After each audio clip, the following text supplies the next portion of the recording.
Let's get ready to rumble!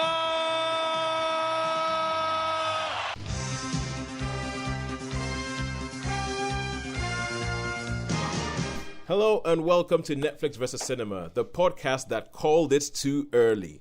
A couple of weeks ago, we said that was it. That's it for 2020. Netflix has won for the rest of 2020.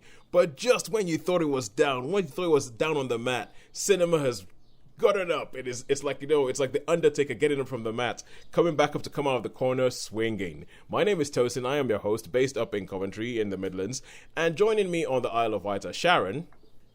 Hello. And Sean. Yeah. Hi. Right. How are you? All right. Yes. How are you guys doing? What do you guys think about the message this week that cinemas are coming back?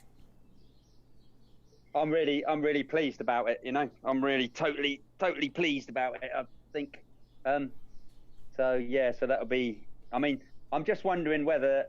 I mean, a lot of people seem to think you might have to book, like we were talking to you earlier. But I think you might be able to go to the stand. You know, to the concession stands. Ooh, well, it is okay. So they'll have screens up and stuff. I'm sure they'll have screens and PPE and.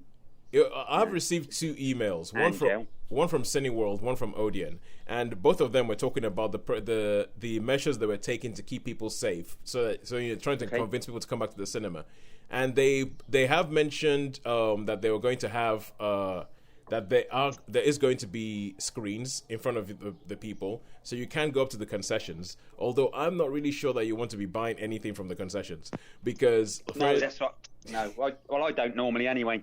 Yeah, but I don't. I mean, I think I said on one of our that the cinemas make no money out of me. I think I said on the show last week they make no money out. Besides the money I pay for my unlimited or my limitless card, cinemas really do not make any money out of me, and it's and so I don't do that. But like they're talking about the fact that they're going to, and I'm thinking popcorn, the way they usually do popcorn, where they have the popcorn and it's just sitting there. I'm thinking that does sound like a little bit of it just makes me glad that I'm not doing anything. My plan is I'm going to book online. I'm going to get there, get my ticket, show it to them on my phone, go in there, watch the film, have my mask on, make sure that I don't talk to anybody or touch anybody. No one comes near me and I leave. That is my plan. That is my plan when I get there. I am not hanging around to buy any hot dogs. I'm not hanging around to buy any things. I'm just getting in there, getting out. Oh, how about you, Sharon? What have you heard about it so far? I heard the news that they were reopening. I think the Cineworld on the island. I haven't heard when exactly that's opening. Though I think the Cineworld generally is a weekend after. I think the 4th is when most of them are opening, but I think the Cineworld have said they're going to start opening from the 11th or the 13th. Yeah, I think the government said. The government said they can open from the 4th, but I think the Cineworld and Odeon seem to be going, oh yeah, great, but we're going to leave it a week before we come back. Yeah. So I think probably to test the water, see how the others are doing. Yeah. And see what they've got ready to go out. But yes, part of me is thinking, oh yeah, that'd be good. Another part of me is thinking, oh, I haven't even gone in the shops yet.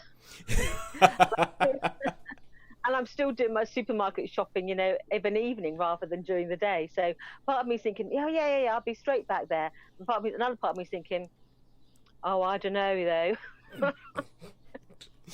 Yeah, I have got a mask now. It's not here with me in my particular room here, but I have got a mask. So, but I was thinking, it's not comfortable. You get so hot underneath. Yeah. I do not think I would be able to watch a film with a mask on. Yeah, a mask would never be a fashion thing for me. No, there's I was listening on the radio coming home from work, and they were saying they were talking to. So I listened to radio before, being what it is. But anyway, they were talking to the governor of Texas or someone in Texas because they eased up the lockdowns really, really quite early like that, and it's just like it's not taken so off much again. Rural areas, but Houston and places like that. It said it's just they don't really know what to do because you've got some people saying, oh, let it happen, and they said the hospitals are getting full. So I mean, I still am being a little bit wary. I have loads of hand gel and sanitizer like about every 50 seconds or something like that. Not quite that much, but yeah. But you just got to try and be wary about it. But that's it. But I think I can't remember who it was I was talking to. I think I might have been I'm thinking Sean, but I might have been wrong. because I was thinking that somebody was saying that the big films are going to come straight out into cinema. And I'm like, no, they're not. They're going to wait like a week or two or something like that and make sure that everything is fine before they actually make any big release, because they don't want their cinema release to get cut. They don't want the release schedule to get cut in half or anything like that. And this seems to really, because Tenet, which is the big film that everybody was seeming to be aiming for in mid-July, the new Christopher Nolan movie. Tenet was the big film. Everybody was like, oh yeah, Tenet. But that's actually been moved back now. So that's not actually being released until August, which I think it plays into what I think is going to happen. Cinemas are going to come back. All the big films are just going to sit back and go, oh, let's see how that happens. Let's wait. Yeah, let's wait. Let's see if anybody dies. Oh, is this actually working? Okay, cool. Now go. And then we're going to get like an absolute glut of films where there's just going to be loads of films being released in a very short space of time, because all the blockbusters that we're hoping for, your Black Widows, your Mulan, essentially anything from Disney, are going to be fighting for space with all the films that were going to be released, and there's going to be a lot of smaller films that are just going to get left by the wayside. But yeah, I think that's what's going to happen. A few of the smaller films, the independent films. Yeah. Because they'll probably put the films on like, 5 or 6 screens, won't they? The same film like they do whenever Star Wars comes out. You get 10 of the 12 screens showing Star Wars, every hour. Well, I actually think that there's enough screens that you're going to have so many of these big films fighting for space. Like when Bond, No Time to Die comes out and you have Black Widow and you have Mulan out, you could actually have a cinema with 11 screens that has a different film on every single screen, because all these people are fighting. It will be a bit of a financial bloodbath, I reckon. But I don't know. I can't quite visualize how it's going to be, because I can't imagine they'd have one film come out and then have people go straight into it again. I'd imagine they'd have to close the cinema, give it a thorough clean between each showing, and then they're saying they don't want to have people coming and going at the same time, so they're timing it so there's at least half an hour or more between each film starting and coming out. So I can imagine at somewhere like Newport, where they've got 11 screens, but they may only ever have 5 in use at any time. Well, I reckon that might be a squeeze. I wonder if they'll have a one-way system, whereas like you have to go in through the car park and down, what I mean, so you don't pass, or the other way up the escalator and you've got to go out the back.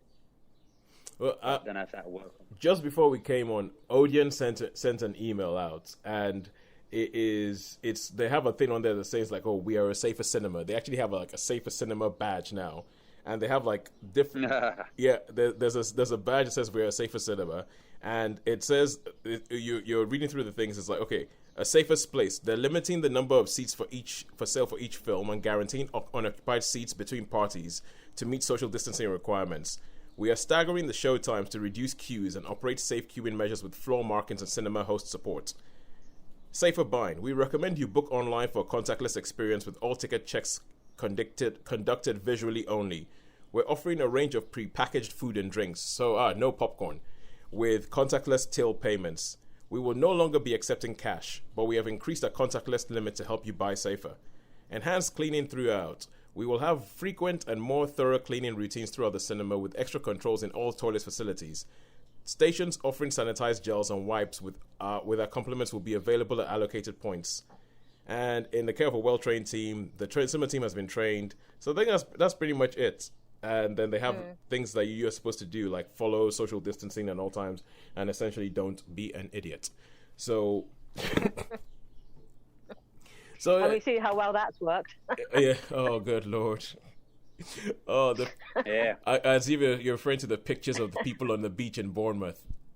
On the beaches, and I don't know, just, celebrating the Liverpool, and as any excuse, everyone's like, "Yeah, let's run out and get as close to other people as we possibly can." Sean, can you defend your hometown? Well, I think what they're basically... Not the Bournemouth ones, though. They don't come from Bournemouth, do they? I'm not... Yeah, no, that's what I was saying. It said a lot of people... Because, I mean, again, they were talking about it, and people were just parking anywhere. They were parking on roundabouts, on pavements. They weren't worrying about a ticket, because a lot of them had come a couple of hours. And if you've driven a couple of hours, you're going to want to go on the beach. You're not going to say, the beach is full, I'm going to turn around. Yeah. So what they're saying, it wasn't a conscious thing for some people. It was just that they'd been, but I mean, this is, I don't know if we can say this in there, but you're talking to some people that said it was really, really terrible because there were like a queue. The toilets were open, but as there was a queue for toilets, people were defecating by beach huts, sorts of horrible things going on. And they said it's like just a mess, the whole thing. They're talking about, just sort of not allowing it to happen. Just closing apparently beaches there was off. like 6 tons of waste left on the beach. So, I mean, it's been a disaster, really. So, that is so not cool. It's horrid, yeah. That is. Yeah, but it's not Bournemouth. It's not Bournemouth. It's not Bournemouth, people. And by the way, No. on about defending Bournemouth, I can't defend Bournemouth performance in the football. They're just pants. Yeah, I'm not even going to try and resign myself to the fact. Though on the island, we can't blame people coming to the island and causing a mess, because when you look at I've seen photographs posted today of like Aptley Beach and Ryde Beach, where there's been beer bottles and rubbish strewn along the beachfront, and you think they haven't come from the mainland. That's people who live here who've done that. Yeah. So, there's it doesn't have any sort of boundaries, does it? Unfortunately. Yeah, a friend of mine, he posted something on Twitter. He's on the island, and he said, I think he quoted the government saying, "We're just going to rely on the general public's common sense to know that they should stay social distance from each other." And in brackets, he just wrote, "We're doomed." So that's one for you, much. Paul. I saw it on Twitter, and I agree. Yeah, it's like I don't understand why you say, look, we're trying to keep you safe, but people just kind of go, you know what? No, forget about that. We don't need to be safe. You don't know what you're talking about. We're gonna. I don't get it. Anyway, what are we talking about? We're talking about social distancing in the cinema. So in the cinemas, safer cinemas. Yeah, cinemas, safer cinemas. We want that badge at Newport. We want a safer cinema badge at Newport. Safer cinemas. I mean, to be honest, I wonder if it'll be this. I wonder if it'll be the same staff. I expect so. Yeah, we'll go in there, get your little regulars. Although when they're coming back, I don't know what cinemas. I think Cineworld is doing a similar thing to Odeon. That they're going to start showing films that I think had not been in the cinema that long before they went off, and they're going to be showing some. So Odeon, in the email, they have 6 films on that they're going to be showing. They're going to be showing Dark Waters, which I think Sean you saw. Yes, I saw Dark Waters. Yeah, they're going to be showing Onward, which I'm really happy about because I was really sad that Onward's run in the cinemas got cut massively short. I think it only had about a week before lockdown happened. We liked that, didn't we? We liked Onward. We liked Onward. They're going to be showing Little Women again. Okay. Yeah, they're going to show and they're going to show a couple of things that they call classics, like The Dark Knight. They're going to be showing The Dark Knight on the big screen again. They're going to show they're bringing 1917 back. And the Empire Strikes Back. Yeah, I knew that there were going to be a few anniversary sort of specials, as it were, that they're being sort of trotted out. Yeah. And I knew about Empire because it's its anniversary or something. Is it 30 years or I don't know, something like that? 1980. It would be 40 years, wouldn't it? 40 years. 40 years. Yeah, it would be 40 years. Well, there's yeah. I mean, like I think you've nailed it, Tosin, about they're testing the water, aren't they? They're testing this to go before they have any new releases. Yeah. So I suppose I'll be able to catch Little Women. Yeah, catch a Little Women. Let's see. I think the only one out of those that I haven't seen is Dark Waters, but I think there'll be other things on there. But I think I'm going to do it. I'm going to try and be the canary down the mine on the first weekend. Get in there and see what happens. Get there. Maybe I'll come back and I'll be like people on Bournemouth Beach going, "Oh my God, it's a disaster! They shouldn't have let this.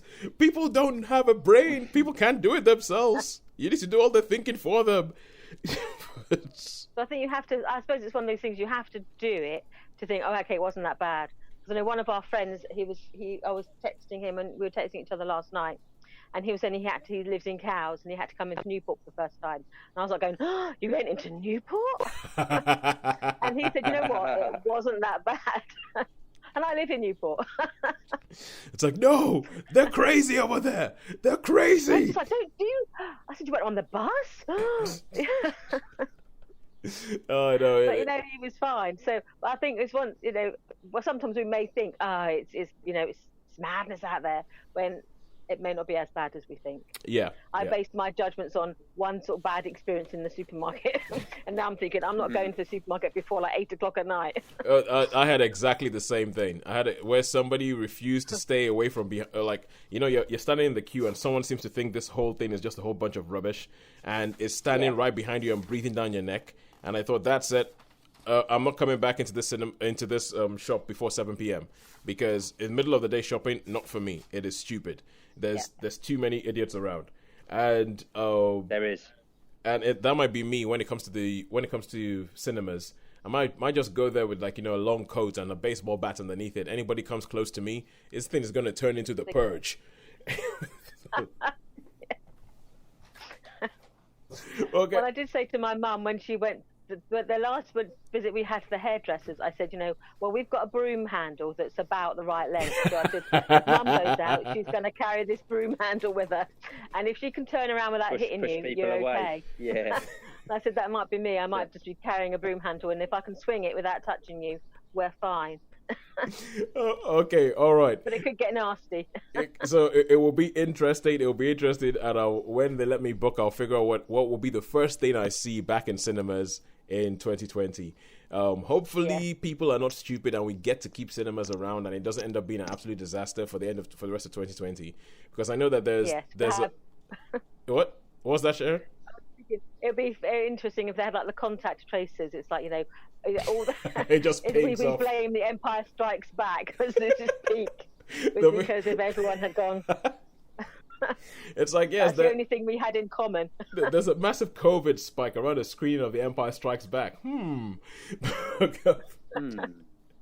All right, so it's funny because, Sean, I've taken a leaf out of your book. I joined a Facebook group called Film Club, and I actually put a question out there. I put a question up there this week. You know the questions we usually ask on the show, and I think we're running out of time right now, so maybe I'll read some of the answers out next week. But I asked the two questions, which is, what was the last film you saw in the cinema before the cinemas locked down? And there are some people on there who share, I think, Sean and my pains of the last film that we saw, which we thought was going to be the last film we saw in 2020. Sean with Bloodshot and me with Fantasy Island. Thank you. Yes. I tried to forget it. It was that good. So, look, Fantasy. There's some people on there, but I also asked the question: what's the first thing you're going to see? What are you most looking forward to seeing when you get back into cinema? And there's a lot of people who say, I really want to see this, but I do not think I'm going to be coming back into cinema. There was one person who I will mention the name next week who actually said it depends on what's being released in the cinema in 2022. So. Yeah. So yeah, but also, as I said, we love people getting back in touch with us, and somebody who seems to have taken it upon himself to become part of this podcast, a bit like Superfan Nina, a bit like London correspondent Holly, is our cinema usher Patrick, a cinema usher and quiz writer Patrick. So Patrick got back in touch with. He sent me an email this week, and he said, "Hi Tosin, I just listened to this week's podcast. Very enjoyable, and thanks for doing the quiz. I thought you did very well. I'm sure you would have done better if you had heard me quoting the films, in brackets, complete with Scottish, 1940s British, American, Geordie, German accents. You would have gathered that I am a great Coen Brothers fan, as well as Fargo and The Big Lebowski. I also love Oh Brother, Where Art Thou? By the way, the Blade Runner bit is where the replicants visit an elderly Chinese guy in a sort of sub-zero laboratory. The old guy says, 'I just do eyes. I made your eyes.' At which point Batty replies, 'If only you'd seen what I'd seen through your eyes.'" Because that was the thing. Towards the end, I was getting this. I was like, "Oh yeah, I think I remember this bit where they go to see somebody who makes replicants." Then it says, "I was very impressed that you got The Player. Great film." And it's so well done, Sharon. That was you. And whatever your dream was, I hope it was a happy one. No, it wasn't a very happy one, was it? I think that was a quote. Is the closing sequence of Brief Encounter. He says, "I am afraid I am one of the anoraks that can quote great swathes of Within an Eye. Sad or what? And for the record, I think Fargo is an absolutely wonderful film." Yeah. I think it's funny that the films you like. I mean, I could practically quote verbatim Apocalypse Now. Yep. Probably and The Wild Bunch. Yeah. Zulu, I could do a good attempt at. Aliens, and I mean, yeah. Yeah. Why don't you put her in charge, man? You know, so you do have your favourite films, and I'm sure Sharon will like You know, I bet you. Seven got a few Brides, favourite I can films. do Good Seven quote. Brides. I Strictly Ballroom, I can do probably all the words from Strictly Yeah. Ballroom. I can do Blues Brothers. Yeah. So, yeah, that's it. Blues Brothers. Yeah. Yeah, so he says he thinks Fargo is an absolutely wonderful film, but he has a big but in capital letters. It took 3 viewings to get to that point. In brackets, he writes, "Oh geez, yeah, oh yeah, oh yeah, yeah, oh geez, yeah, yeah, yeah." Which I will admit, that was the first thing I took away the first time I watched Fargo. I was like, why are they saying yeah so much? What on earth? Who are these people? Why do they talk like that?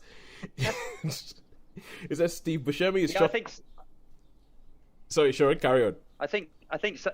Yeah, I think sometimes you can like see a film again, watch a film again, and like it, you know, get it the second time and think, yeah, it's not as bad, half as bad as what I thought it was, you know. Yeah.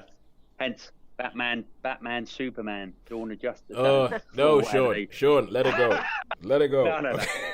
Let it go. Let it go. Yeah, okay. Because sorry, it rears its ugly head again. I was doing another one of our interviews with somebody, which will go up in a couple of weeks. Is that with a friend of mine who's an author, a guy called Ben Jeeps, and I essentially said that I've come up with, I believe the word is a moratorium.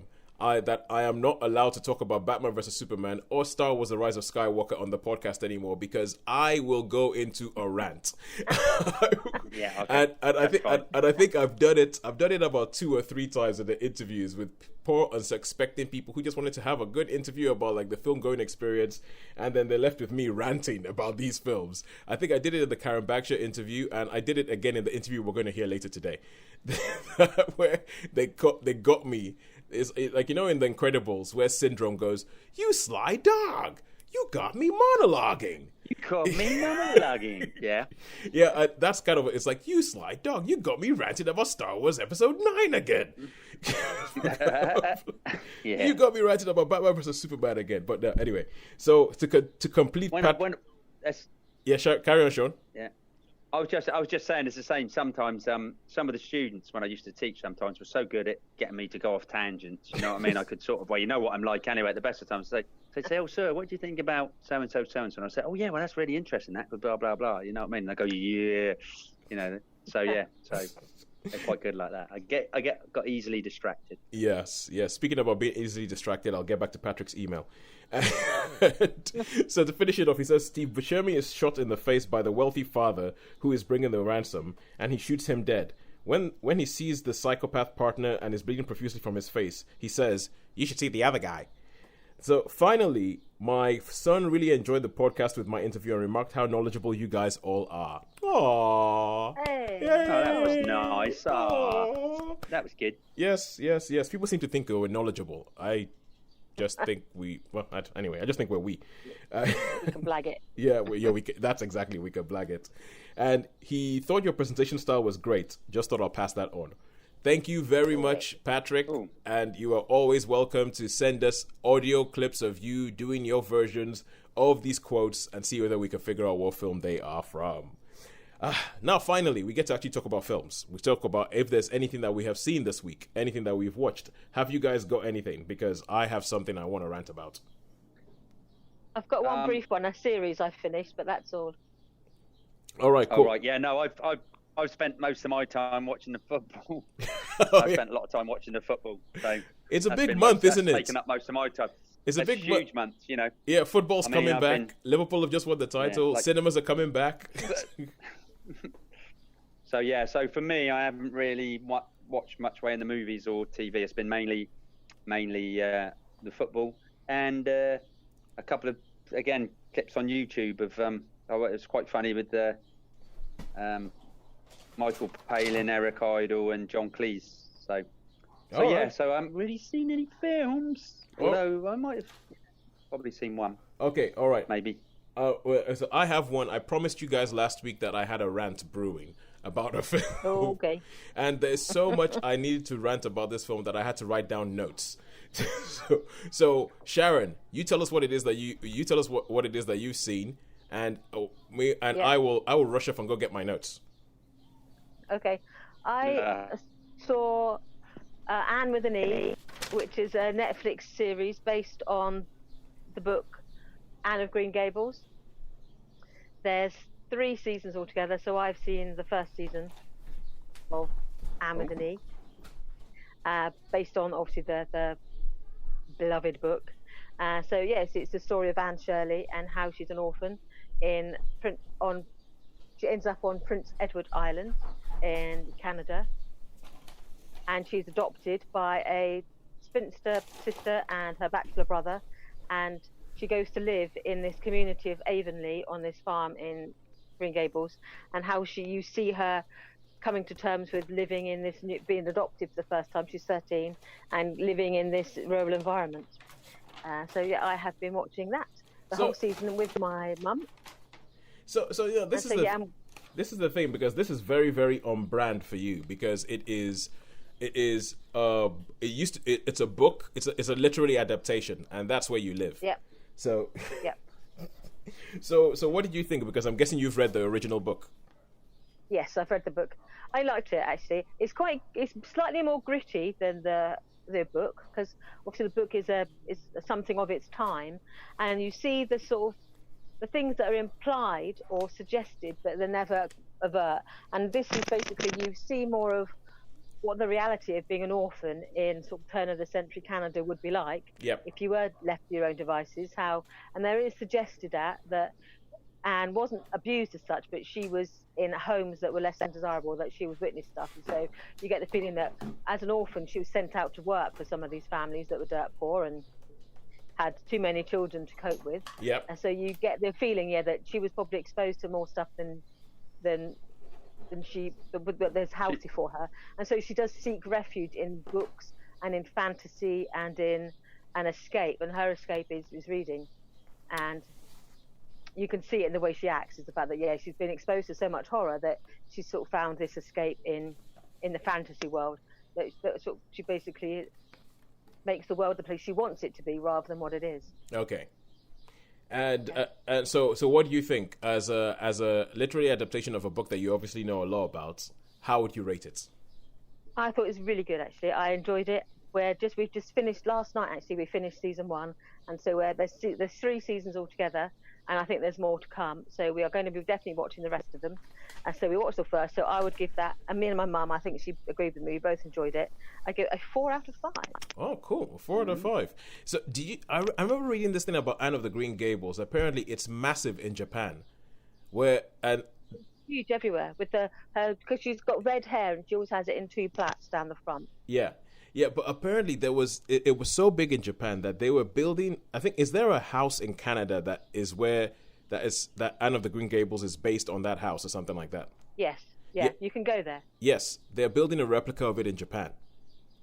Right. Yeah, they're building a it's on Prince Edward Island, and my friend actually went there last year, but unfortunately, because she's a huge Anne of Green Gables fan, and she went there the day after the hurricane. That's when her plane landed, the day after the hurricane. Oh, and basically, Prince Edward Island had been battered to death, and nothing was open. Literally nothing was open. And she had like a week on Prince Edward Island, looking at downed trees, basically. So she was. You've got to love those. You've got to love those Japanese, though, wouldn't you? Really. But they're so into it. Yeah, as I say, I think they are. But anything, I think a lot of the European stuff, the Moomins are huge in Japan and in China, and a lot of especially literary things, though, because obviously the Moomins are based on Tove Jansson's books. Yeah. The same with Alan Montgomery's books. Yeah, Anne of Green Gables and Anne of Avonlea and all those things. Yeah, huge in anywhere that they appreciate books. Yeah, but it was just one of those weird things, because I think when Anne with an E was released on Netflix, there was an article that went with it that spoke about how they were pretty much creating an Anne of the Green Gables theme park in Japan. And I was like, it's like, Japan is one of those places that you keep hearing things about and you just keep going, that is such an interesting place. I mean, your first thought is weird, and then after that you realize, okay, it's not good to call somebody else weird, and then you go, you know what? That's an interesting place. I would love to actually go there and figure it out, because the things that take off in Japan, I don't get. The things, it's kind of like a totally different culture to anything I've ever experienced. And I'm like, it's like, how come they're the ones who adapted Howl's Moving Castle into something? It's just weird. It's just weird. All right, so 4 out of 5. 4 out of 5 So for that was Anne. my one. Yeah. Yeah. 4 out of 5 for Anne with an E on Netflix, and I will let you know that will be the highlight. That is definitely the highlight of anything we're going to review this week. So this is the film that I was speaking about last week, and I was just sort of saying, ooh. I mean, like, Sean, you know how we've spoken about when you're watching a film in the cinema, and it's like you have the sort of ants in your pants thing and all that, and you're like moving up and down. I do, yeah. Cross legs and jumping about. Yeah. This isn't based on a book as well, is it? If I say the letters AF, am I close? Yes, it is based on a book. You are right if you say the letters AF. It doesn't mean what some people might think it means. It's not like we're saying, it's rubbish AF. No, like no. The issues of the book are AF. This is a film that was supposed to be released in cinemas. And instead of being released in cinemas, because everything that went on, it got released straight onto Disney Plus. So it's a Disney movie. It is Artemis Fowl. It is based on a series of books by Ian Colfer, like an Irish author, Ian Colfer. And it is the books. I've read the first one. The books are good. The author, he described the first book as Die Hard with fairies. And to be honest with you, when I read the book, I was like, it actually lives up to that. It actually lives up to that description. Die Hard with fairies. Now, if you're anything like me, if someone says Die Hard with fairies, you're thinking, awesome. This is great. This should work. But I actually think that I think that this is one of those films that was done a service. It was done it was done what's the word? It was done a mercy by COVID. The fact that the coronavirus came out and that this film did not come out in cinemas saved them from a massive bomb, because this film it's 90 minutes, and the number of times I'm going to read through my notes here. It's like my first thought was 90 minutes should not feel this long. 90 minutes should not feel this long. I mean, this is a 90-minute film that's supposed to whiz by in no time whatsoever. I watched this film over a week in 3 bits because I had to keep pausing it because I could not handle what I was seeing. It was, oh my god, nobody comes out of this well. This is the kind of film that taints everybody it's touched. Everybody who's in it, like, usually you might have a bad film and you'll have like one person like a Sam Rockwell who will show up and still be like, yeah, it's a bad film, but I'm in it and I'm going to walk away from this thing scot-free. Yeah. Nobody walks away from this film scot-free. This film is rubbish. Judi Dench, Kenneth Branagh, who directed it, Colin Farrell, who plays the dad. Nobody walks away from this scot-free. It is so, because, okay. All right, so, when it says Die Hard with fairies, right? So imagine this film is supposed to be a Die Hard with fairies with a 12-year-old Hans Gruber. So this is 12-year-old criminal mastermind. He's 12, but he is essentially, if you think of Alan Rickman in Die Hard. And think of the 2000 AD character, PJ Proby, is it? He's like a criminal mastermind, a child. Oh, maybe something like that. That's one of the 2000 AD characters I do not know about. It's so like that's one of the. Okay, cool. Sean just went away and then came back. It's one of the 2000 AD characters I do not know about. So if this thing cuts out and brings us back in, we'll just press the cue, because no need to wait because we're not recording it today. So he's not one of the characters that I do not know about, but it's kind of like a bit like that. He's supposed to be, how clever like Hans Gruber is, and he's like one step ahead of everybody, and he has this idea of, okay, this is what's going to happen, that's what's going to happen. Imagine that guy, but imagine him being 12, but imagine him already being like Hans Gruber in Die Hard. That is Artemis Fowl, and that's what Artemis Fowl comes across as. And he's supposed to be, yeah. That's what he's supposed to be. And and whenever you have a kid as the lead of your film, you have a little bit of a problem. And I know that we've had this with the Harry Potter movies and everything. And I watched, the Coen brothers. We're speaking about the Coen brothers again. We just saw True Grit. I just saw True Grit for the first time, which has Haley Steinfeld. Hi, sorry, I've just looked him up. It wasn't PJ Proby, that's the singer. It's PJ Maybe as the 2000 AD character. Okay, cool. So PJ Maybe. Teenage murderer? Okay. Yeah, he's a murderer, arch criminal, all sorts of horrible things. Oh, okay. I looked him up on my... Yeah. Artemis Fowl is not quite that bad. Artemis Fowl is essentially kind of like, think of like a Bond villain. Yeah. So he's a born villain, but he's 12 criminal mastermind. So that is the character that you have, and the whole thing through the original character, the okay, I'll just say this thing. Okay, so the Coen brothers, they, as I said, I saw True Grit. I started reading about the film, and they had this whole thing said that they spent so long, I think it was something like 2 years, looking for the person who was going to play the kid in the film, because they said if the kid doesn't work, the entire thing doesn't work. With Artemis Fowl, the kid does not work. I mean, it's one of those things where you feel, am I just being a mean old man? And I'm hoping that Ferdia Shaw, who plays Artemis Fowl, never hears this, because I don't want to just be so like suppose he's trying to get ahead in his career and anything like that, but he just doesn't work. And I think some of that is the characterization that they give him. He is all over the place. You're supposed to have this kid who you feel is always like 12 steps ahead of you, who is always just sort of walking around. He has a plan. He knows where he goes. And from the word go, the Artemis Fowl character knows what it's about. But he's all over the place. One place he's kind of like, he's a sad little kid who's looking for his dad. And then another place he's like, no, I'm a criminal mastermind. There's actually a bit where he says, I am Artemis Fowl and I'm a criminal mastermind. I'm like, you haven't earned that. Nothing you have said so far in this film has shown any of that. You haven't earned it. You are not. This is such a bad film. It's oh my god. And the worst thing is it wastes good people.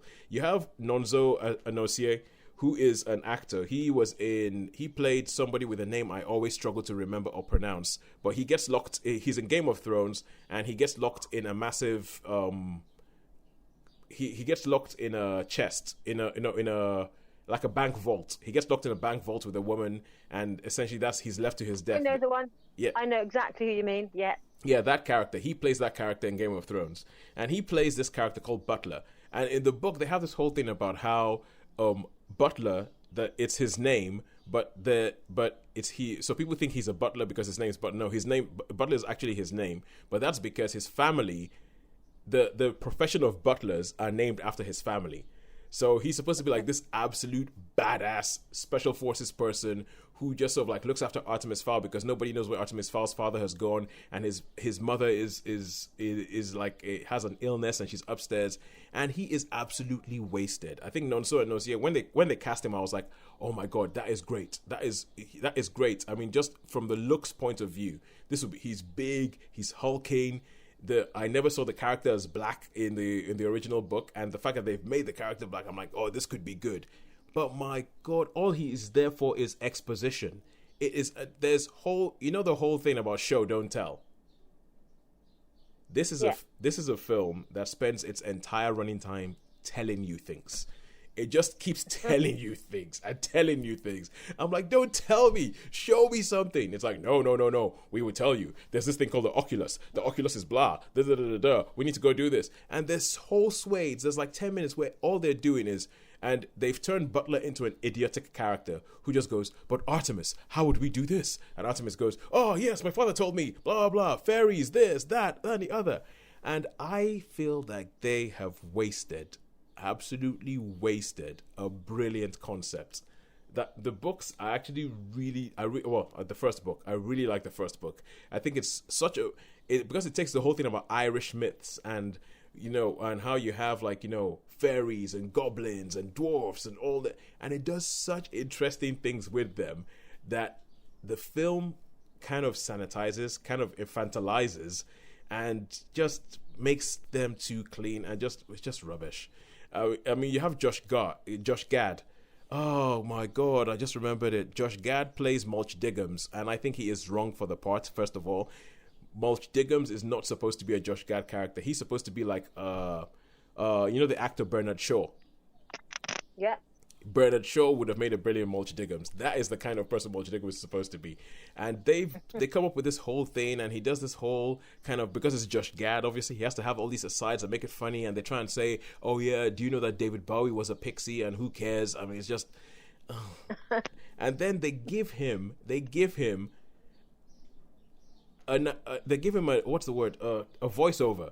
So he has this whole voiceover where he's not quite doing an American accent, but maybe it's supposed to be a little bit Irish, and it's just rubbish. And the voiceover sucks. It drags the whole film down. Tell me when you've had enough, and I'll just stop. I'll just stop. They've changed the story from a boy who is trying to save his mother. Because the original story is all about a boy trying to save his mother, and the reason for his whole plan that he's put into motion, that you find out piece by piece, is him trying to save his mother. And they've changed it to a story about a boy trying to save his father. And there's a ferry officer. Sean, you've left the room and you've come back in. Yeah, don't worry. I think they must be using I can hear a lot of music and a lot of game playing and all that. So I reckon there's probably something to do with the bandwidth, I would think. Okay, no, don't worry. Don't worry. I'm still going. Don't worry. Okay, cool. I'm still going. I could still be going with this for a while. So, what was the last thing I was complaining about, Sharon? So it was the characterizations and the voiceover and the fact that it's a wasted opportunity. And it turns a story about a boy trying to save his mother into a story about a boy trying to save his father, and the mum is nowhere to be seen, which leaves a bitter taste in my mouth. I have to be honest. And then they have like a ferry officer, like a ferry police officer, and it turns out that she too has a missing father. And oh my god, and then Artemis and this officer are possibly bonding over, and there's supposed to be some crap ass love story about how, oh, your dad's gone, oh, my dad's gone too, oh wow, let's be friends. And it's so stupid. It's so stupid. The film doesn't hold together at all. It is painful. It is a painful 90 minutes. Even if you don't know the books, I cannot recommend this film. Usually I would say there's something you can find about it, isn't there? There's normally something. There's something I can find about it. Usually I would say, Sharon, Sean, maybe I'm being a bit too mean, go watch this film and let me know what you think. I would say this case, I'm like, no, save yourselves. Do not watch this film. Do not watch this film. It was done a favor by the virus that the fact it wasn't released in cinemas, because it is rubbish. It is rubbish. Even the computer effects are rubbish. They have a centaur in it called Foley. In the film, in the book, he's quite a cool character. He's kind of like the Q of the entire of the entire sort of fairy branch, and he's wasted. He's absolutely wasted. And the character and the effects in the film are terrible. They are like, did you need another 3 months to finish this effect off? I just don't. Yeah, it's a. I think I'm gonna have to go down to a 1. I was gonna go for a 2, but I think it's a 1 out of 5 for me. It's a 1. A 1, eh? I think it's a 1. Yeah. Now that we've gotten that out of the way, now that I've had my rant. Won't be rushing to get that one. No. I mean, please save yourselves, dude. I love you guys too much to recommend that you watch Artemis Fowl. I love you guys way too much. I'm sorry. All right. It's rubbish. It is so rubbish. I mean, Sean, watch it if you want to have a massive rant. Apart from that, you can come and join me on my ranting. You can come and join me on my ranting bench, because oh my god, because I put a search in for the film, and one of the things I actually came up with is like, it said Judi Dench in rubbish like Artemis Fowl is a whole subgenre of its own. Really? Yeah. It's like, honestly, you can see that she's just there because her friend Kenneth Branagh was directing it, and she just did him a favor. But we need to move on. And I need to stop ranting. I need to just make my peace with the fact that this film exists. So, all right, so it's now time where we're going to get onto our weekly interview. So what we've been doing, which we might continue now, even though cinemas are back, is that we've been speaking to cinema lovers, film lovers, people who just love cinema, and we're asking them a couple of questions. The questions will come up in the interview, but this week it is the time of John Greene. John Greene, who is somebody who I work with over here in the Mary Ann Evans Hospice, and he starts off by explaining a little bit about what it is that he actually does. So here is John. Welcome to the Netflix versus Cinema podcast interview. And hello, Mr. Greene. How are you doing? I'm all right, thanks. How's it going? Doing good, doing good. Now, we know each other because you work at a place called the Mary Ann Evans Hospice, which is close to where it is where I live. That is true. Yeah. So you want to tell us a little bit about what the Mary Ann Evans Hospice is, because we've had some dealings in the past, and we were actually having a chat recently about the kind of stuff that you guys are doing in this sort of like COVID lockdown period. You just want to tell us a little bit about that? Yeah, sure. The Mary Ann Evans Hospice basically focuses on end-of-life care. Yep. Both in the community, in the home, and at the day hospice facility. Obviously, that's changed now because of COVID-19. Yep. And we focused all of our clinical efforts into the community, which means that we may manage to maintain those same excellent levels of care, but now in people's homes. Yep. Hopefully reducing the burden on the NHS as well. Good stuff. Good stuff. I'm guessing it's just the kind of thing that is needed at the moment, but could be overlooked. Oh, yeah, definitely. I mean, I have absolute respect for the clinical staff that work at that place. They come in, they do a fantastic job. They look after people who, well, essentially, it's never going to be a happy ending. Yeah. Put it that way. Yeah. And they make them comfortable, they make them laugh, they make them happy. One of the beautiful things about that place is that you'd think, you say hospice, it sounds almost like a vampire's graveyard. And you think you go in there and you're like, oh my God, everybody's dying. But it's nothing could be further from the truth. I absolutely love the place. Like, it's so full of laughter and happiness, and you wouldn't know, really. You would not know that the patients who come here are in a terminal condition. Yeah, I can testify to that. Walking in there, you're just kind of like, oh wow, it's actually a happy place. What the heck is going on? And it's like didn't someone give them a memo that this doesn't have a happy ending? Didn't someone tell them that? Yeah, didn't someone explain to them what terminal means? But it is a very happy place. And you said the clinical staff, so you don't work as as one of the clinical staff there. What do you do at the Mary Ann Evans Hospice?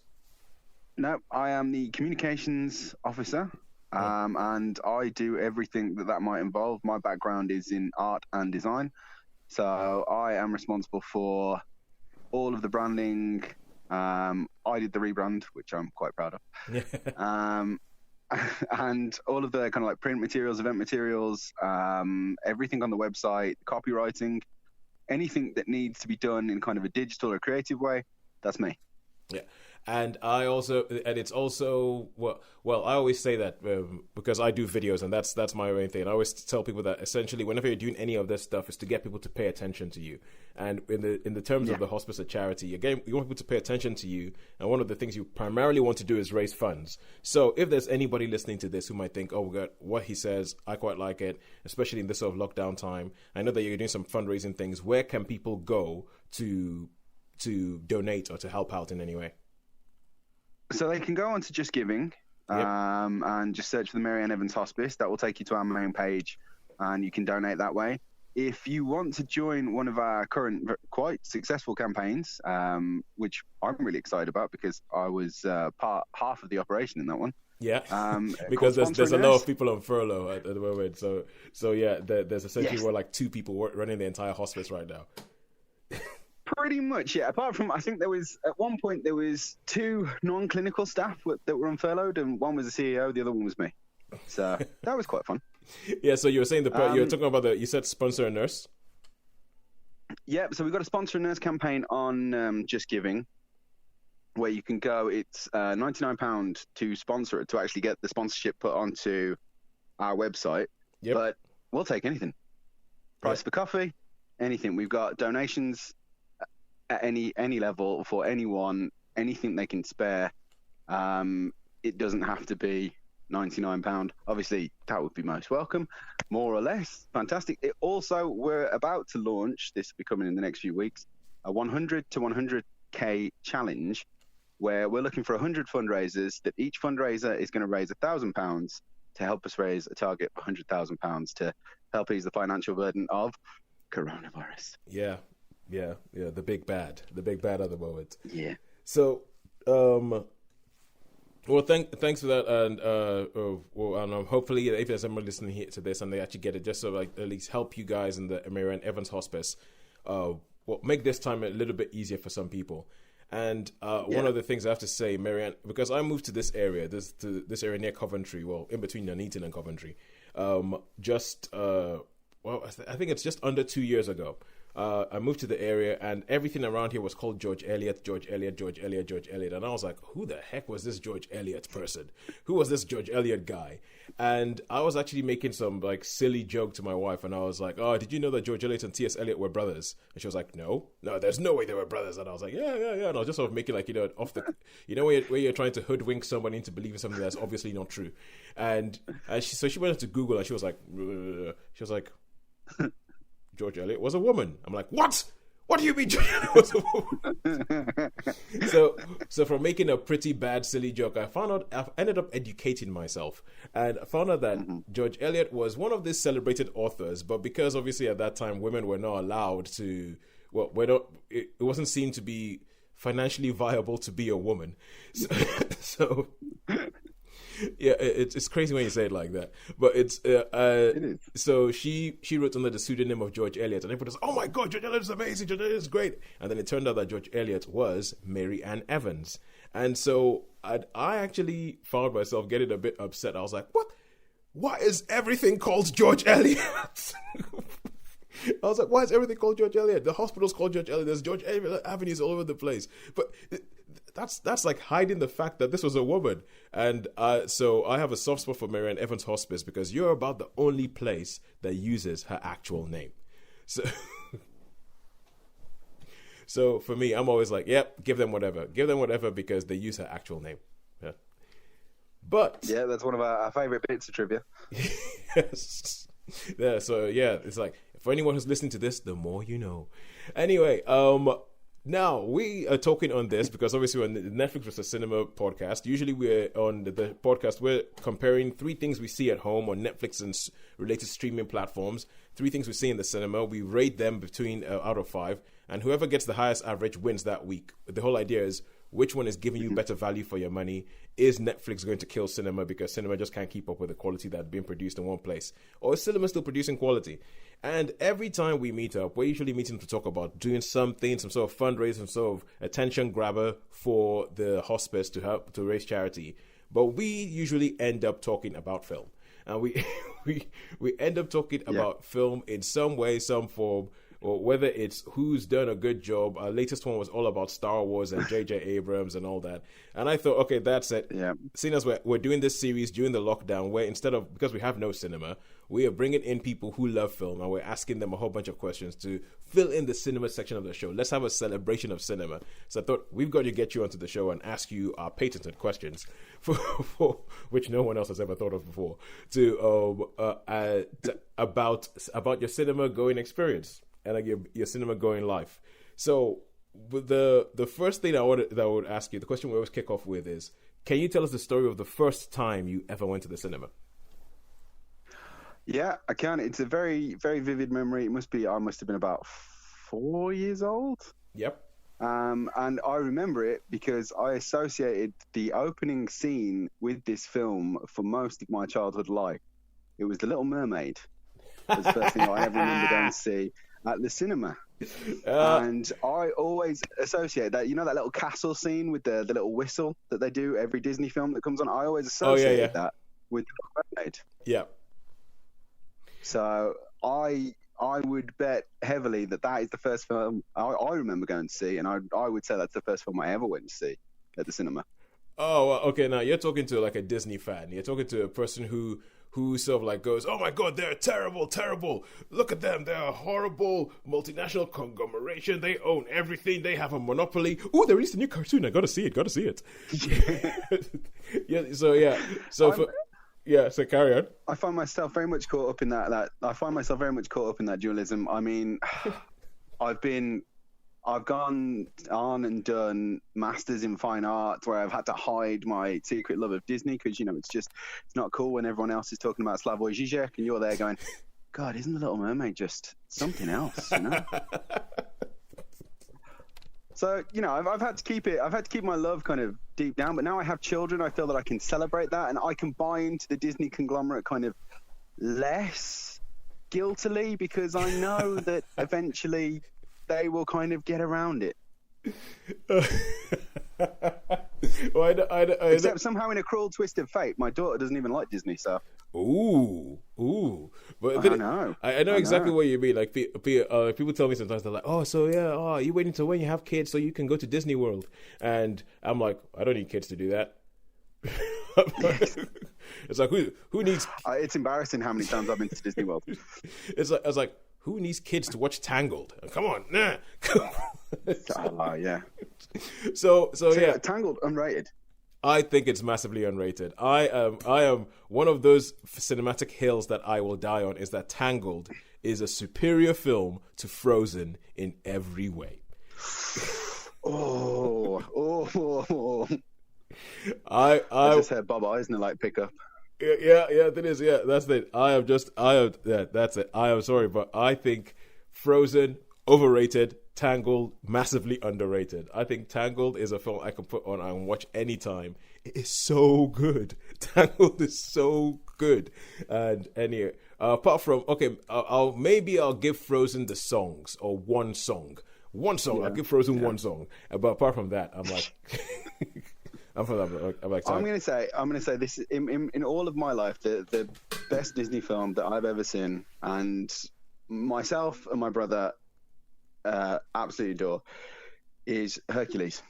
Hercules. Oh, okay. Oh. Now this came out of Disney's supposed dark period of animation. This is where they weren't winning awards, and I appreciate it does not have the breathtaking quality and storytelling of something like Beauty and the Beast. Yep. It's not as fast paced and as vibrant as The Lion King. Yep. But there is something wonderful, joyously wonderful about the kind of gawky, useless nerdiness of Hercules. Maybe it was because when I first saw it, I was around about 11, 12. Yeah. So, I was having that same kind of, I got these big hands that don't really fit my child body. I've already got these big hands and these big feet, and I'm bumping into everything and falling over everywhere. And maybe it was that emotional connect. Yeah. With this guy who you hear all the stories about, that's meant to be this great superhero, almost manly superhero, obviously a half god. Yeah. And they presented him as kind of like this really awkward, gawky doofus, essentially. Yeah. I'll tell you what. I think Hercules. I agree with you. It's for me. It's not top tier Disney, but Hercules gets a pass for me. If for no other reason, for bless my soul, Herc was on a roll, person of the peak and every Greek opinion poll. I'm like, yep, you get a pass. That's pretty impressive rendition. I'm not gonna lie. So yeah, I can't reach the high notes there, but great. Yeah, so yeah, I agree with you, but I know that there was, I think Disney's proper dark period was the 80s. Essentially, most of the 80s, they didn't have a clue what they were doing. They lost their way up until The Little Mermaid. Yeah, you're talking like Black Cauldron. Yes, yeah. Oh, The Little Mermaid saved them, didn't it? Really? Yeah, the Little Mermaid saved the animation arm of Disney pretty much. Then they had this purple patch from Little Mermaid, Beauty and the Beast, Aladdin, Lion King. Yeah, I think it was only one, but I think they had that run where it was just kind of like, okay, this is awesome. These guys are awesome. They can do no wrong. And I feel like with Lion King, they hit this peak with the Lion King, and Lion King was just so almost perfect in every way that I was like, where the hell do we go from here? Yeah. Unfortunately, they went to Pocahontas, which wasn't. Yeah, I think so. Then you had the next ones, Pocahontas, Hunchback of Notre Dame, which I love and I think is massively, massively underrated.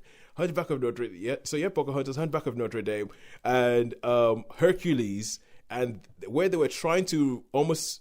You could see that there were attempts in some of those to recreate the formula and the magic of Lion King, and all those films just kept being compared to Lion King, and I don't think it was until The Emperor's New Groove that they broke away from that. And The Emperor's New Groove. Yeah, The Emperor's New Groove. I love that film because it's so anarchic, and it's kind of like you get the feeling that when the people were making The Emperor's New Groove, the Disney Supremos were not supervising them and did not know what they were doing. So No. they end up with this film, and it just all of a sudden is like, oh my god, Disney can do this. Even the drawings are weird. I could talk Disney all day, as you can guess. Yeah, it was no. That was another good little gem. I think and I would also go Atlantis. Atlantis. Yeah, Atlantis is a bit of a gem. Yeah, Atlantis is a bit of a gem. I think that gets ignored. I think because obviously this was the period when they shifted their focus from animation into Pixar, didn't they? So, well, it's all complicated, and this is part of the Disney big behemoth swallowing everything. So Pixar wasn't Disney to begin with. It was kind of affiliated with Disney, had support from Disney, but it wasn't Disney. So then Toy Story came out in 96, and that started blowing people's minds, and then A Bug's Life and all that. Mm-hmm. And then they and Disney kept doing things, and then when they saw what Pixar was doing, they eventually acquired Pixar, and Home on the Range was the last animated, hand-drawn animation thing that they did. Then after that, they went, okay, cool. It's all about computers. And they tried to go into the computer animation with Meet the Robinsons and all that. And until John Lasseter, when they took over Pixar, John Lasseter came over and was like, okay, yeah, guys, what are you doing? Hand-drawn animation. And that's when they came back with Princess and the Frog, another underrated one. So yes. Yeah. So it's, essentially, we might have to move off Disney, but essentially the point is, Disney do good stuff. They are a horrible, evil, megalomaniac, world-destroying conglomerate capitalist machine that make amazing stuff. Exactly. Well, it's just like Apple. Exactly like Apple. I think it's like, oh, for goodness sake, what's wrong with them? Why are they making it so? Why are they being so? Well, why is it why can I only use it the way they say I can use it? But Mike, it is good. It is pretty. It's great. It just works. How does it just work? It works. Yeah. Wow. Yeah. Oh, all right. Cool. So that's it. So first film, first film at cinema, The Little Mermaid. And would you say that sort of sparked something that went, ooh, yeah, I need to find out more about this cinema thing? Yeah, the cinema always had, ever since then, the cinema has always had a really kind of magic quality. Mm-hmm. There's something really wonderful about a trip to the cinema that you can't recapture. I mean, I know it's expensive now and I know it's difficult, but I look forward to taking my kids to the cinema. The only reason I have stopped going to the cinema is because I have 2 under 2s. Yeah. But the going to the cinema is something I, as a parent, look forward to now showing to my children and giving them that magic. I mean, there are moments that I've had in the cinema that I don't feel could ever be recaptured. I mean, I never understood the big buzz around Blade Runner. I watched it. I knew I was meant to appreciate it. I was like, oh god, yeah. Well, I can see it's a good film. Yeah, then, I'm with you on that. I remember I was studying.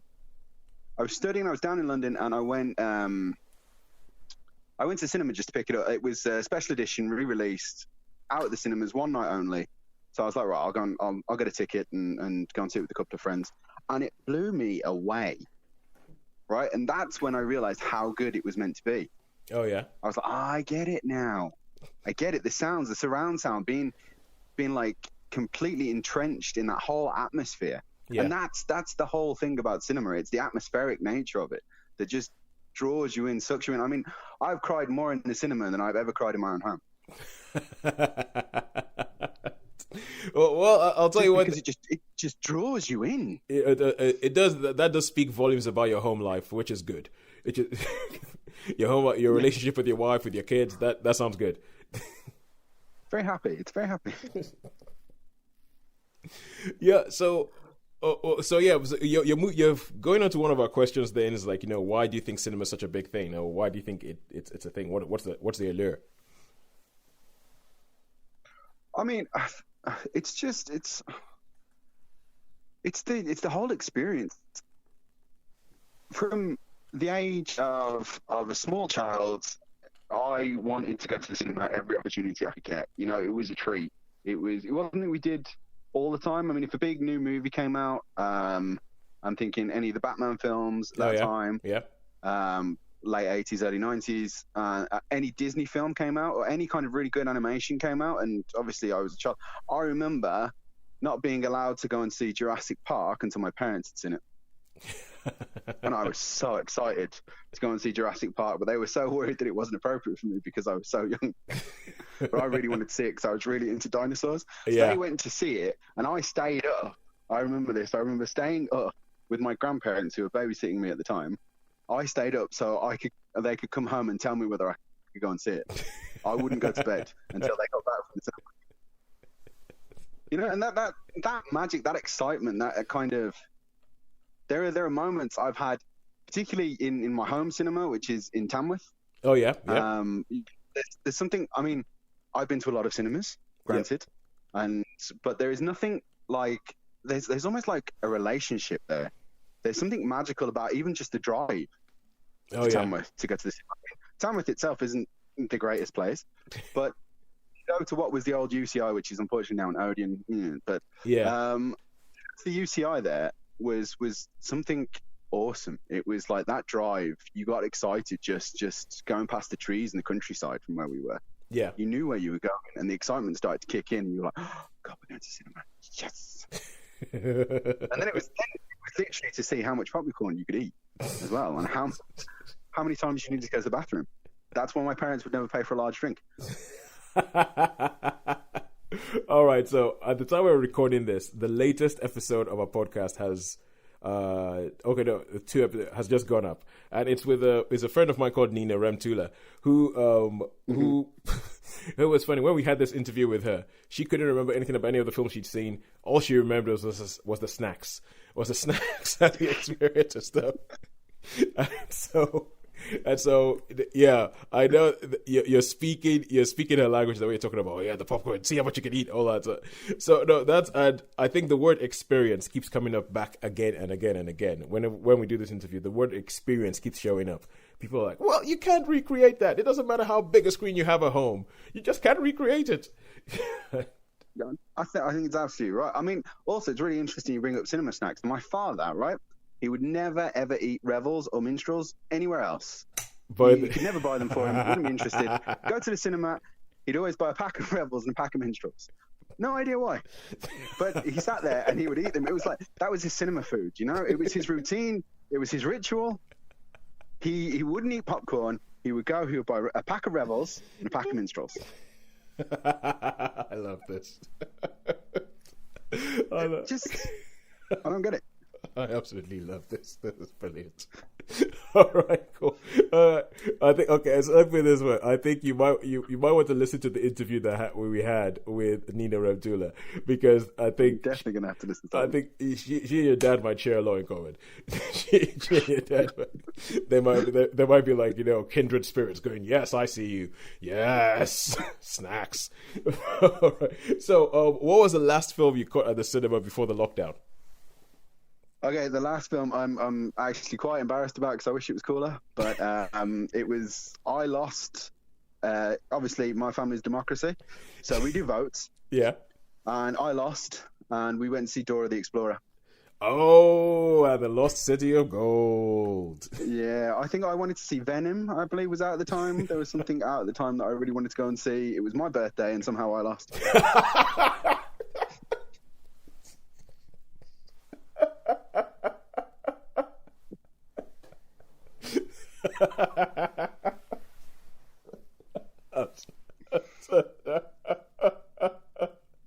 I'm sorry. Oh, good Lord. It's okay. Okay. All right. So it was your All right. So what did you think of Dora the Explorer? I mean, to be perfectly honest, it wasn't actually that bad. That's one of my favorite Mexican comedians in it, so it was okay. Like, it was livable. Okay, because your family. Okay, so you're English, and your family I know it's somewhere in South America roots, but I don't know what country it is.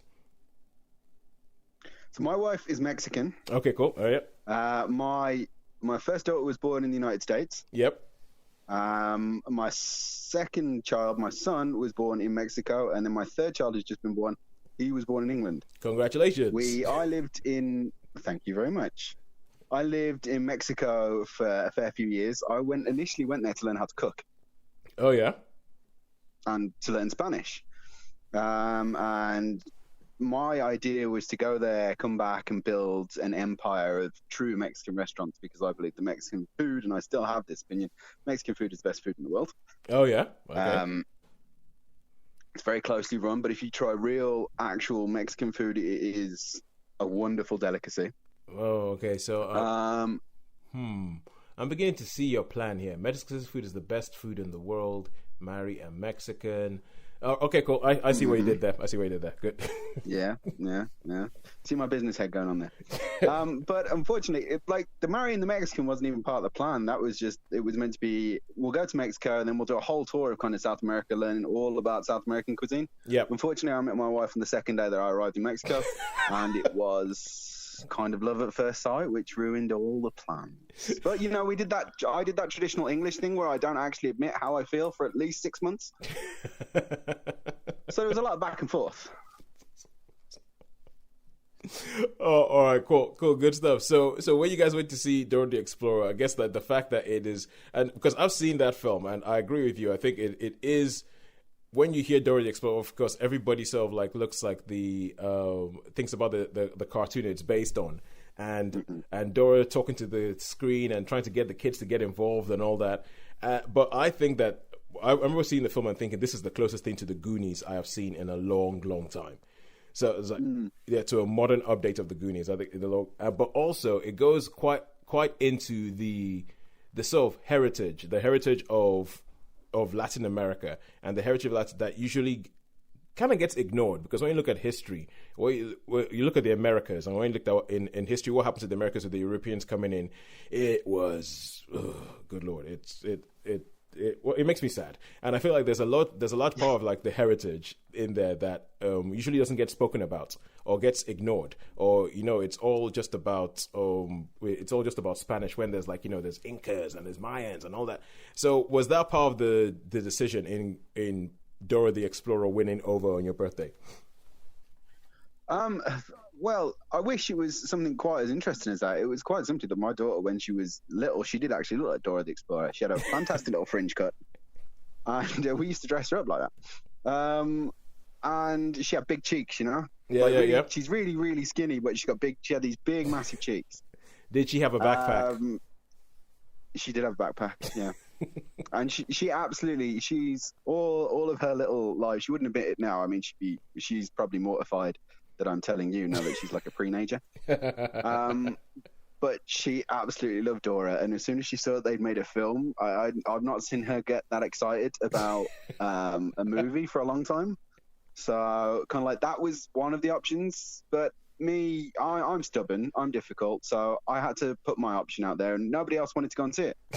So we took a vote, and then I said, right, fine, I'm going by myself. And then I got told off by my wife, so I couldn't go. So no, okay. I love that story. I'm laughing at your pain, but I have to admit, it is not. There are worse things. As the last film that you saw at the cinema in 2020, being Dora the Explorer. I think that because on the podcast, on the regular show, we have myself, Sharon, and Sharon, and we were going through the last films that we saw in the cinema, and only Sharon is truly happy with her choice. because obviously we kind of had this idea that this is coming, this day is coming. I was planning to go see another film. But I felt ill and couldn't. So this film ended up being my final film. I saw Fantasy Island, which is an update. Right. Which also starring Michael Pena. Mm-hmm. Yeah, also starring Michael Pena, and it's stupid. It's when you're watching a film and you can almost pinpoint the moment where the brain left the room, and people are just kind of, oh my god, can we just get to the end of this? Yeah, what happens? Yeah, well, what if it was her all along? Yeah, that'll work. Kind of thing. It's like, and it was stupid. Sean ended up seeing the Vin Diesel movie Bloodshot. Right. Yeah, exactly. Don't need to say any more on that one, really. Yeah. Well, and Sean, he kind of goes, oh yeah, and it was all right. It was all right, really, which I take to mean was rubbish. And and Sharon got to see Military Wives, which she really, really liked, from the director of the Full Monty, Peter. I can never pronounce his last name correctly. It's like Cataneo or something. And so Dora the Explorer being the final film, even if it is the final film you see at the cinema in 2020, I personally think that's a good shout. I think it's one of the few. It's one of the kids' movies that we've had recently that have actually punched above the weight and defied expectations. Dora the Explorer, Sonic the Hedgehog. I'd say it's a solid 3 out of 5. Solid 3 out of 5. Yeah. I'll say that too. Especially as a film that's carried by kids. I mean, that is. I think that's it. So, and the final question that we have is: what are you most looking forward to seeing when cinemas reopen? I am really excited to see more of the Star Wars spin-offs. Okay, yeah. I'm quite excited about the Kenobi because he was by far my favorite Jedi. All right. Ewan McGregor vintage or the Alex Guinness vintage? Both. All right. Okay. But I mean, I think if there was one thing, and I know that Ewan McGregor gets panned quite a lot for his performance in the prequels, but he is playing essentially a character that has no emotion. So if you look at it that way, he's actually quite good.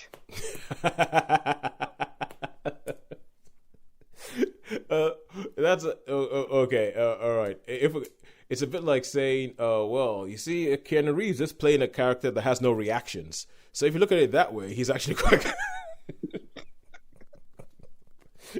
Well, the same about Nick Cage. Nick Cage just plays the same guy in every film. All right. Okay. So I think Kenobi. I think the Obi-Wan is actually going to be a series on Disney Plus. Oh, is it? Oh, that's a shame. Yeah, it's actually going to be a series on Disney Plus. But is there anything like big screen cinema wise, like you were talking about, like that Blade Runner immersive thing that you're thinking, I'm looking forward to seeing that? There's not like, I want to go to the cinema. I don't even care anymore how many things I lose. If I have to go and see like Trolls 3 and Trolls 4, I don't care. I want to go to the cinema. I miss it. There was a time when I was living in Mexico, my wife, who is also an avid cinema fan, we used to go to the cinema every week. Yeah. Sometimes twice a week. Yeah. I mean, we'd go, we'd check out the listings, we'd look for a kids film, we'd look for an adult film. In the week, we'd take our daughter, and then we'd drop off at our aunt's at the weekends and then go ourselves and see the adult film that we wanted to go and see. I mean, it's just the whole thing, cinema. I don't even care what I go to see. I mean, obviously, you're always a bit disappointed if it's naff. Yeah. I think I've only ever walked out of one film without seeing it all the way through to the end, which I think was The Exorcism of Emily Rose. Oh yeah, rightly. Oh yeah. I was just bored. Just bored. And I was having an argument at the time with an ex-girlfriend, so it wasn't particularly easy to watch the film. Yeah. And but just there are moments that I remember, like great friendships are made sat in the cinema watching things like I remember jumping on a train when I was about 13, 14 years old, avoiding paying a ticket because you could do that back then. Yeah. To get to a cinema in Birmingham to go and see Coach Carter, and I remember lying to my parents saying that I was studying at my friend's house. Just to go to the cinema, but that is where friendships are forged. Yeah. And I mean, you can tell the measure of a person if you take them to see Saw and they don't flinch. You should probably move away from them quite quickly. Well, it's easy to see Saw, they're like, yeah, whatever, a bit tame. And it's the whole experience that gives you nightmares and means that I can't sleep for a week afterwards. Oh, you're one of those who like horror movies. You see that I don't get. I don't get the point of horror movies. Person. Yeah, I don't get the point of horror movies for exactly that point, exactly that reason. I mean, the stories are always awful. They're completely predictable, but somehow somehow I always find myself suckered in. Mm. And I know what's going to happen. I know exactly what's going to happen. The story is so predictable. It's so easy. But when you're in there and they ramp up the music and you're like, oh man, something bad's going to happen. They just ramped up the music, but it happens anyway, and it still shocks you. You're like, oh God. Oh God. I know. I'm there. I find myself. I'm quite a scaredy cat. If I'm perfectly honest. I mean, I pretend to be brave for my wife. You know. She's there grabbing onto my hand, but I always betray myself because I'm completely in control of myself. Every time I'm just like, yeah, they're ramping up the music now, so something scary's going to happen. Just prepare yourself for it. Okay, obviously that guy's going to die now, so that's okay. That character's gone. Get it. Don't form an emotional attachment. I'm talking myself through every time I go and see a horror film just so I can act brave. Then there's always one damn thing that makes me jump. There is, and it betrays this whole thing that I've done. And she comes out and she's like, oh, so did you get scared? And I'm like, I never get scared. I don't get scared about anything. She's like, so what did you jump then? I'm like, damn it. You're like, yeah, be brave, be strong. She's grabbing onto you. Exactly, I'm brave. This could work out well for you. This could work out well for you if you just sort of like, stay strong. and then I've been undone by so many horror films. So many horror films have undone me. Untrue. But yeah, like there's not anything that I'm particularly like. I've got lots of. I'm really into seeing. I want to see anything. Yeah, I understand. I just want to be back at the cinema. I want to sit down. I want to see the Dolby surround sound pop up, and I want to be told that I need to turn my phone off, and there I am. That's probably the only time I listen to anyone telling me to turn my phone off. Yeah. Because I'm like, right, and it annoys me. It winds me up. If someone's talking while I'm watching a film, I'm like, excuse me. Yeah, you should listen to some of our past episodes. Do you know where we are? This is like a church, yeah? Shut up. All right, cool. John, thank you so much for coming on the podcast. Thank you so much for sharing it. And thank you so much for brightening up my morning. And brightening up my morning, I make you think, thank you for having me. At least I can still decide what I'm going to go watch at the cinema. But Yes, you can. All right, cool. All right, thanks so much, man. And till the next time we meet up to talk about something business related, but end up arguing about Star Wars. Super. I'm looking forward to it. And thank you very much for having me. And see you soon, bud. See you soon, man. Bye. Thank you once again, John. Thank you very much, Mr. Greene, for being on the show with us. So, what did you guys think about that interview? There's a lot of Disney in that interview. Yeah, a lot of Disney. Do you know, all the films you were talking about, those Disney films, right? Yep. Like, yeah, Emperor's New Groove, not seen. Hercules, not seen. Pocahontas, not seen. The Frog Princess, not seen. Princess and the Frog, Hunchback of Notre Dame, not seen. And so I haven't seen. I've not seen any of that sort of era of films. I would say the last Disney film, actual hand-drawn animation, was probably the Aristocats in 1970. Oh, wow. What, you haven't seen one since then? Well, I've sort of caught them on TV and stuff and bits of them, so I'm aware. You get the odd bits there, like I think Robin Hood. I'm aware of the other ones through seeing, because there used to be a thing on TV. Sharon, remember this? And it was called Disney Time. And every bank holiday. Yeah. Yeah, bank holidays and Christmas and that, and they'd show you little clips of Disney films. So there was Sword in the Stone, and there's a few more, and they used to have. Funny enough, in the days of videotape, I actually used to tape them, and at different times and different bank holidays, you could practically get the whole film if you watch the clips. Yeah, because in those days, they didn't. Disney were very late in releasing any of their films on video. If I remember. Oh no! They were very. And then they had very limited releases. I seem to remember that they would release one film, and then that was it. It would not be on the shelves forever. It would be a limited period when it would be available. So okay, that was. For a whole period of time, that was the only time we ever got to see a Disney film. It wasn't at the cinema, and they were still showing. I remember seeing Snow White and the Seven Dwarfs at the cinema when I was a child. Well, you see now, I was complaining in the interview with John about Disney and how they're like this big, horrible capitalist business that I, in principle, I do not like, but they keep making really, really good stuff that I do like. And one of the reasons is because of the Disney Vault. So Disney have this, what you were just talking about, how they're late to release everything. Disney have this idea called the Disney Vault, which is they do not release everything at the same time. So they don't say, oh, we made the Fox and the Hound decades ago, so you can just go out there and buy it. No, they'll say, we're releasing the Fox and the Hound on DVD. It will be available for a month, and then that's it.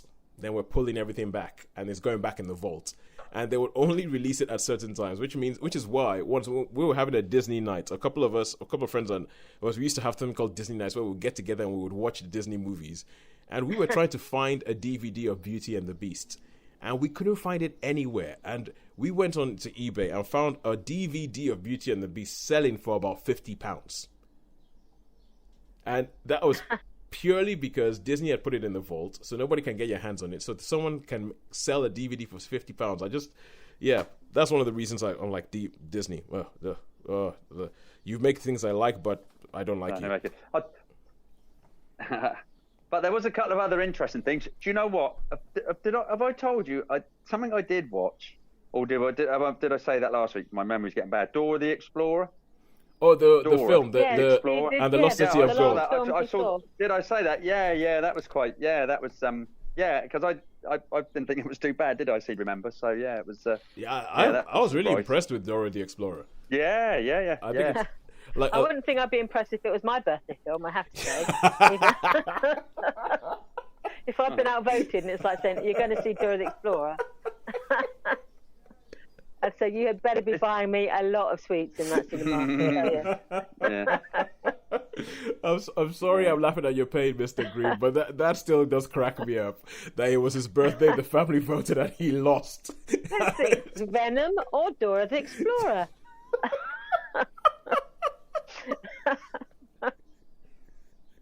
So he lost on his. But I thought that was hilarious. I thought that was absolutely hilarious. But yeah, it was quite good. And as I said, once again, they did catch me ranting about Star Wars Episode 9. I'm pretty sure I ranted a while in that interview. No, not too much. Not too much. Not too much. Well, not compared to the Artemis Fowl rant. Another thing I found interesting was about, and I mean, we mentioned it earlier on in the first part, was second viewings. It's it's surprising how has that ever happened to you, you guys, like where you've seen something, you haven't liked it, and then you've caught it again, and you thought, oh well, it's pretty good actually, and the more you've seen it, I mean, yeah, I can totally understand. Yeah, totally. That was me with Pulp Fiction. Yeah. That was me with Pulp Fiction. First time I saw it, I think the first time I saw it, I didn't finish watching the film. I always used to get about 2/3 of the way through and go, I don't get this. What is this? This is rubbish. I'm not enjoying this. And it wasn't until I was at school, I think I was on my A levels, and someone got it and it was on TV almost every day, that I finally watched it all the way to the end, and I was like, yeah, that might be good. Then I watched it again, and I was like, you know what? Yeah, I think that is actually good. That is a very good film. Yeah. But yeah, I've only watched one. But I can understand how watching a film like Blade Runner, how the context and the setting makes a difference. Because he was saying that he didn't really get it until he saw it at the cinema, and then I can understand, because I remember liking Blade Runner, but then I think I went to see exactly the same showing. I was invited to go to the anniversary showing of 2000 Blade Runner at the cinema, and I was like, it's okay, but I'll go. And I got it more from seeing it at the cinema, thinking, I get why people absolutely love this film. I loved bits of it, but as a whole, I was never really a favourite, but I got it much more when I saw it at the cinema. Maybe that's what I need to do. Maybe I need to just go catch Blade Runner at an anniversary thing and see it and that immersive thing. Because when he started talking about the immersive, does make a difference. Yeah, when he started talking about the immersive nature of it, then I started thinking, actually, that might make sense. I can imagine how bits of Blade Runner would be immersive, like the cityscapes and all that, and the sound. I can imagine that.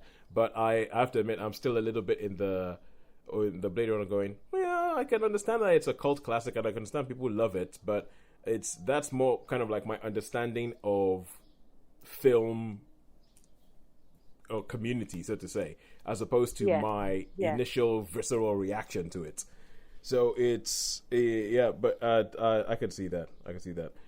But I'm trying to think of other films I've thought were okay, and then I've seen them again and I've thought, actually, this is really good. Because I must admit, if I don't rate it the first time I see it, There's I'm not much less a chance you're likely to watching see it. it again. Yeah. Yeah. Okay, how Because about I don't tend to watch a film enough, and where I do tend to pick and choose what I watch because I'm, I often watch films at home on my own.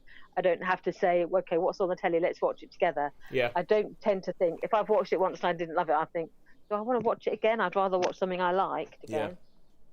So I'm just trying to think, is there something that really did impress me more on a repeat viewing? It's probably something that it's been years in between the first viewing and the second viewing. Yeah. I'm more likely to go back and visit again thinking, actually, maybe I need to refresh my memory about this. And then I'm more likely to go, actually, you know what? That is good. I think probably the closest thing to it is maybe the Indiana Jones films. Oh yeah. I never loved them. I don't love them now. But I remember when I first saw them thinking, crikey, these go on a bit. And then when I watched them again, I thought, actually, they are better filmmaking than I thought they were when I first saw them. Sure, you were going to say something. I still can't. The Raiders Lost Ark films. I don't really get the hype about them. I think I guess I just see them as I don't know, children's film. Perhaps because I was of the age then that that's what they were thought of. It's like that whole '80s Ghostbusters, Raiders, all those sort of things. So I never really. And I was thinking the other day, and everybody says about the Goonies. Oh yeah. And I think I don't know if I've seen the Goonies or not. I'm pretty sure I haven't seen the Goonies, but everybody says it's really good. Have you seen the Goonies, Sharon? Oh yeah, several times, a few times. I think I was the right age for the Goonies, though. I think that came along when I was sort of just hitting my teenage years. So it was when I was. Oh, you like it? Yeah, I like it. Yeah, it reminds me of that time of sort of hanging around with my mates.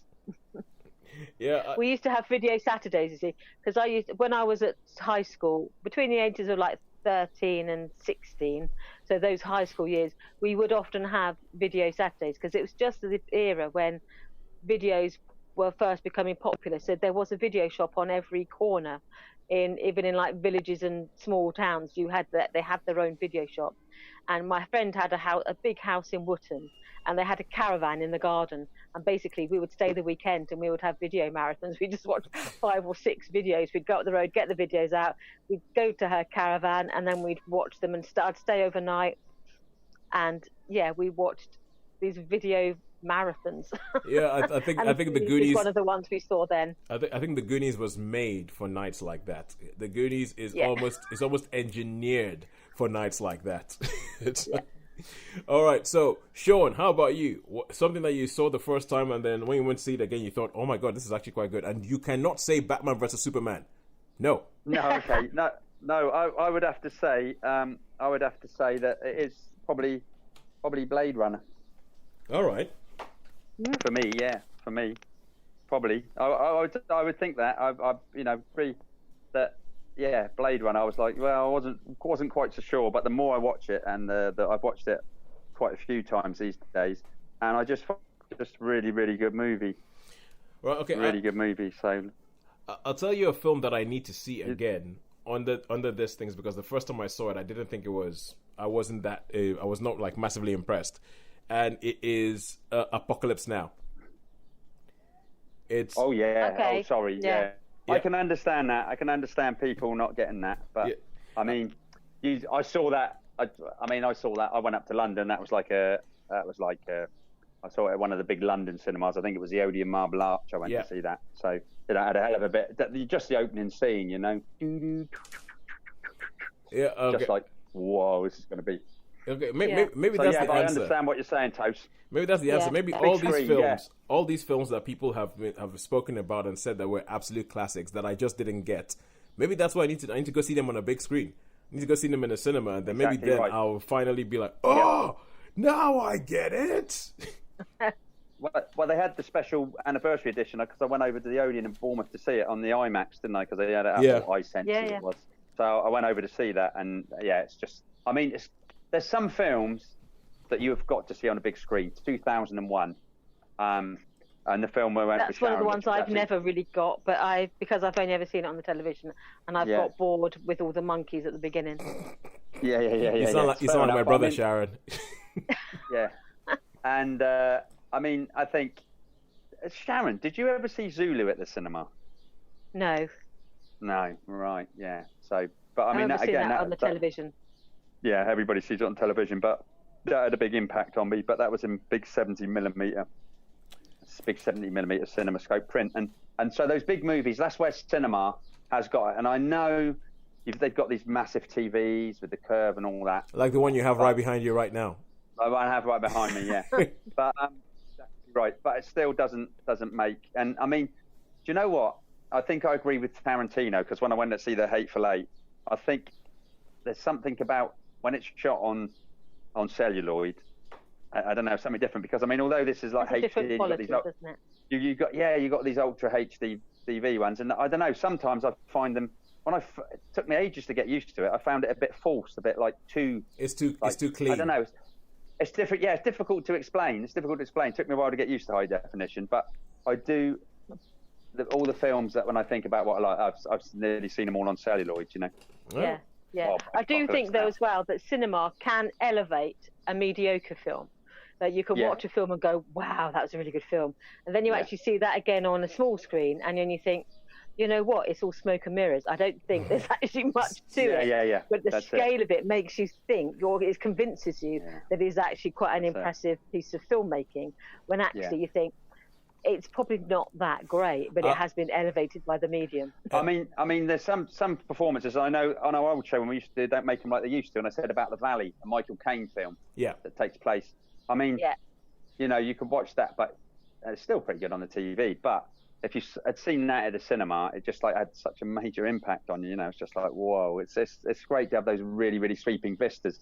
And bearing in mind, like even when they converted some of the old cinemas into multi-screens, they only had like 2 or 3 screens, you know, so they were still the original biggies. Yeah. I mean, even, you imagine, Sharon, we went to see, on about Kubrick films, we went to see Barry Lyndon, didn't we, at the pictures? And although that whole was in Saturday doing that. Yeah, and I mean, I don't know why they put it in the smallest screen there, but you imagine that on. There were only 3 of us in there, the though. I think one. that's probably why. That's probably part to do with it. Yeah, that's true, maybe. Yeah.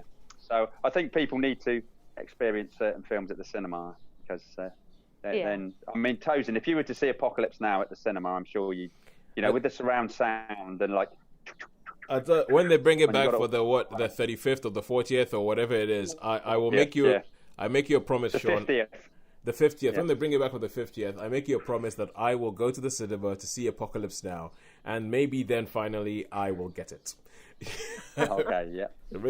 Maybe finally I will get it to the full extent. But all right, okay. So thank you once again to John Greene. Is that everything you wanted to say about what he said?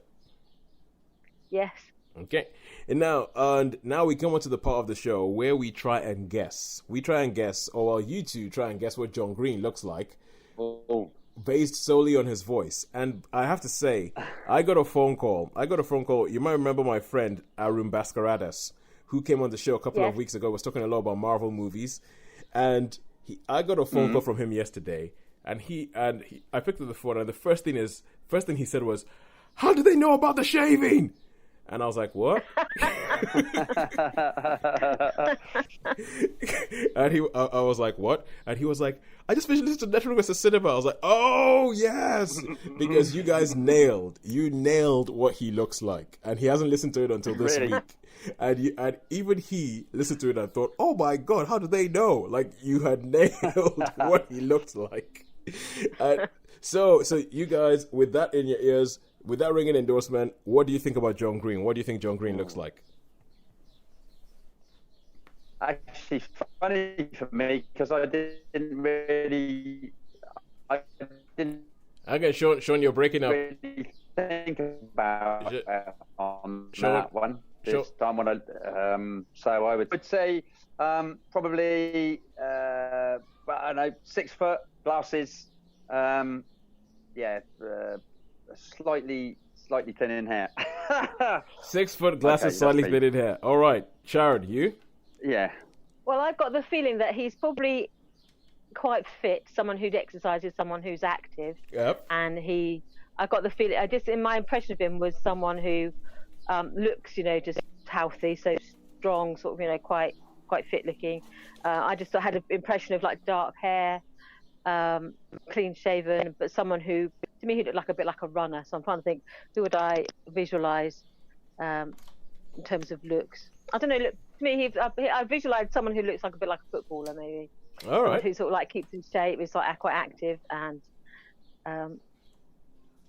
like a smiley footballer. Okay. That's all I could think of. A smiley A footballer. smiley footballer must play for Liverpool. So, Yeah. So, Mr. Greene, the gun has been thrown down. This is what they think you look like. Let us know. Send us a picture and let us figure out whether we got it right. Well, I know what he looks like. So, whether we got it right this week as to what he looks like. Anyway, I believe that is it for us today. Until next week, where I promise not to watch something that makes me so incensed that I rant for 20 minutes.